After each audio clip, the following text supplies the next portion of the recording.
Hey guys അസ്സലാമു അലൈക്കും welcome back. അപ്പോൾ ഇതൊരു റെസിപ്പി പനീർ പെട്ടി. അപ്പോൾ പനീർ പെട്ടി ഈ ഒരു റെസിപ്പിക്ക് എന്താ പനീർ പെട്ടി എന്ന് പറഞ്ഞത് കാരണം അറിയില്ല കേട്ടോ. ഇതിൽ പനീറൊന്നും ചേർക്കുന്നില്ല. പിന്നെ എന്ത് ബഡ്വായി പനീർ പെട്ടി എന്ന് വരാൻ കാരണമെന്നറിയില്ല.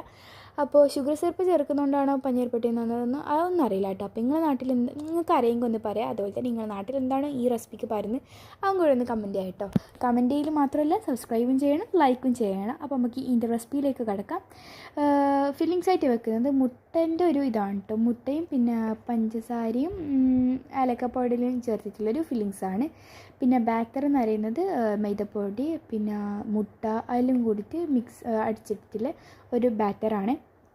ജസ്റ്റ് ഒന്ന് പരത്തി കൊടുക്കുക, ചൂടാക്കുക, ഇതാക്കുക. എന്നിട്ട് അതിൻ്റെ ഉള്ളിലേക്ക് എന്ത് ചെയ്യാൻ ഫില്ലിങ്സ് വെച്ച് കൊടുക്കുക. പിന്നെ മടക്കുക കേട്ടോ. മടക്കുന്ന രീതി ഇതാ ഞാൻ വീഡിയോയിൽ കാണിക്കുന്നുണ്ട്. പറയുന്നതിനും കാട്ടി നല്ലത് ഇങ്ങനെ വീഡിയോയിൽ കാണുന്നതാണ് കേട്ടോ. കണ്ട് ഇതാക്കുന്നതാണ് നല്ലത്. പറയുന്നത് പിന്നെ അങ്ങനെ മനസ്സിലാവുകയും ചെയ്യില്ല. അപ്പോൾ ഇങ്ങനെ മടക്കി കൊടുക്കുക വേണ്ടത്. എല്ലാവരും ഒന്ന് സബ്സ്ക്രൈബ് ചെയ്യണം കേട്ടോ. ഒരാൾ സബ്സ്ക്രൈബൊന്നും ചെയ്യുന്നില്ല. പ്ലീസ് ഒന്ന് സബ്സ്ക്രൈബും ലൈക്കെല്ലാം ചെയ്യണം. ഓക്കെ. അപ്പോൾ ഇത് ഞാൻ പിന്നെ ഒന്നും കൂടി മീൻസ് രണ്ട് ഇതിൽ ആക്കുന്നുണ്ട് കേട്ടോ. 2 ലെയറായിട്ട് ആക്കുന്നുണ്ട്. ജസ്റ്റ് ഒന്ന് മാത്രമേ ആക്കിയിട്ടില്ല. ജസ്റ്റ് ഒന്ന് നിങ്ങൾക്ക് കാണിച്ചിട്ട് വേണ്ടിക്ക് ഒന്നാക്കിയാണ്.